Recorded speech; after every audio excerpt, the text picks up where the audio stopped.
Kuwait city പ്രവാസികളെ ജോലിയിൽ നിന്നും ദിവസങ്ങൾക്കുള്ളിൽ പിരിച്ചുവിടുമെന്ന് കുവൈറ്റ്.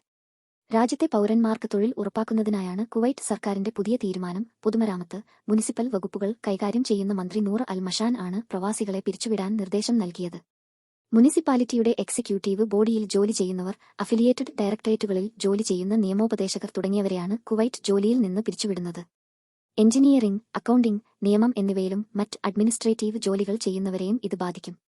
പ്രവാസികളുടെ സേവനം അടുത്ത 3 ദിവസത്തിനുള്ളിൽ അവസാനിപ്പിക്കുമെന്നാണ് കഴിഞ്ഞ ദിവസം പുറപ്പെടുവിച്ച മന്ത്രിതല ഉത്തരവിൽ പറഞ്ഞിരിക്കുന്നത്.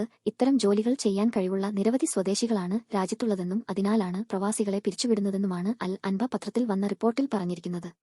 കഴിഞ്ഞ കുറച്ച് വർഷങ്ങളായി സ്വദേശിവൽക്കരണം നടപ്പാക്കുന്നതിനായി കുവൈറ്റ് നടപടികൾ ആരംഭിച്ചിരുന്നു. 2024 കുവൈറ്റ് പെട്രോളിയം കോർപ്പറേഷനിൽ വന്ന 1211 ഒഴിവുകളിലും കുവൈറ്റ് പൗരന്മാർക്ക് മാത്രമാണ് തൊഴിൽ നൽകിയിരുന്നത്. ഏകദേശം 4,83,200 പേരാണ് കുവൈറ്റ് പൊതുമേഖലയിൽ ജോലി ചെയ്യുന്നത്. ഇതിൽ 23% പ്രവാസികളാണ്.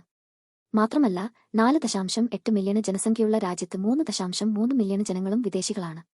അതിനാൽ നിയമവിരുദ്ധമായി രാജ്യത്തെത്തുന്നവരെയും താമസിക്കുന്നവരെയും തടയാനായി കുവൈറ്റ് നിയമങ്ങൾ കർശനമാക്കിയിരുന്നു.